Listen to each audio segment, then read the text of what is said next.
Welcome to this explainer. We're jumping straight into the hidden architecture of modern applications today. Have you ever wondered how developers build those incredibly complex tools without constantly reinventing the wheel every single time? Well, today we're going to unpack exactly how they pull it off by exploring modules, packages, APIs, and JSON. By the end of this, you are going to see exactly how the digital world snaps together, kind of like giant building blocks. So let's kick things off with a massive question that sits right at the heart of modern software development. How do we efficiently reuse code, and how do we connect our relatively small, isolated applications to those massive external services? I mean, no developer is out there writing every single line of code from scratch. That would literally take lifetimes. So how do they actually do it? Here is our roadmap for today to understand this micro to macro journey. Number 1, the code reuse question. Number 2, modules and packages. Number 3, the power of APIs. Number 4, JSON and the API workflow. And finally, number 5, real-world application. We are going to move all the way from local Python files straight up to global data exchange. All right, part 1, the code reuse question. Let's look at solving repetitive coding locally. You know that basic developer dilemma? Writing the exact same code over and over and over again? It's frustrating, right? Well, the very first tool in our developer toolbox to solve this is the module. A module is simply a reusable Python file packed with handy functions and classes. Think of it like a recipe card. Once you write down how to bake a cake, or in our case, how to calculate a complex equation or format a text string, you just save it as a module. You can then pull that recipe card out and use it anytime you want without ever having to rethink the steps. Moving on to part 2, modules and packages. This is all about organizing your code base. You generally have two main options when it comes to modules. First up, you've got built-in modules that come right out of the box with Python. You've got math for your complex calculations, random for generating random numbers, datetime for managing clocks and calendars, and O's for interacting with your operating system. You don't have to write a single line for these. They're just ready to go. Second, you have custom modules. This is where you create and import your very own modules for specific logic that is totally unique to your application.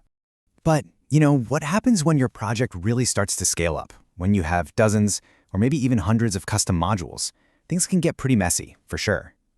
That's exactly where packages come in. You organize all those individual modules together into packages. If a module is a single recipe card, you can think of a package as the entire categorized cookbook. It acts like a beautifully structured toolbox, keeping your entire codebase logical, clean, and super easy to navigate. Okay, part 3, the power of APIs. Let's talk about communicating with the world.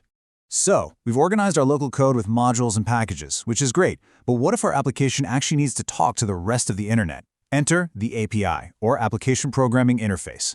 The absolutely crucial thing to understand here is that an API acts as a powerful digital bridge. It allows completely different computer systems to seamlessly communicate with one another. Your local code can suddenly ask a massive remote server for information, and the API facilitates that entire conversation safely and securely. To put that into perspective, there are literally billions of API calls happening every single second in the background of the modern web. It's essentially the invisible heartbeat of the internet. To really grasp why this matters, just think about the tools we use every single day. APIs are the invisible engine behind all of them. When you open up a weather app, your phone isn't doing meteorology calculations. It's using an API to ask a weather service for live updates. When an app shows you a location, it's fetching Google Maps via an API. When you buy something online, payment gateways use APIs to safely process your credit card without exposing your sensitive data to the storefront. And your social media feeds? Yep, they are all populated by APIs pulling fresh data straight to your screen. Next up, part 4, JSON and the API workflow. The universal language. If APIs are the bridges between these different systems, they absolutely need a common language to speak to each other across that bridge. I mean, if a server in Tokyo is speaking one programming language and your laptop in New York is speaking another, how do they actually share data? They need a universal language, and that language is JSON.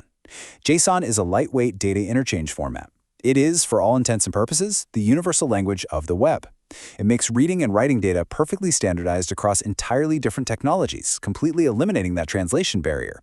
Let's break this down to see how it builds into an actual transaction in 4 really simple steps. Step 1, the client, so that's you or your app, initiates the action. Step 2, a request is sent across the internet asking for some specific data or an action. Step 3, the server receives that request, processes it, and gathers up the information. And then step 4, the server sends back a response. And here is the real magic. That response is almost always formatted in JSON, which guarantees the client can perfectly understand the data it just got back. Finally, Part 5, Real-World Application. Let's put all of this together. Let's transition from theory into practice and see how everything we just talked about can be combined to build something real. Imagine a mini project, like a weather information viewer. By pulling all these concepts together, you'd write custom modules to organize your app's local logic. Then you'd use an API to connect to a live external weather server. You'd send a request, and then you'd parse the JSON response to seamlessly display the temperature and forecast for your user. Now, if you want to master the data side locally, an awesome assignment you can try is building a contact management system entirely driven by reading and writing JSON data. And the best part, you don't even need the internet for this one. Just use JSON format to save your contacts' names and numbers to a file, and write a Python script using standard built-in modules to read that JSON file back. It's a fantastic way to train your brain to handle this lightweight data format effortlessly. Actually, let's do a quick mental quiz right now so you can test your own understanding. First, challenge yourself to mentally sketch out a custom module from scratch. It could literally be as simple as a Python file that just adds two numbers together. Then, try practicing explaining how JSON works out loud to an imaginary friend. If you can clearly articulate that JSON is a standardized, lightweight format for exchanging data, you are well on your way to mastering modern architecture. To wrap up this explainer, I'm going to leave you with a real-world challenge. Picture this.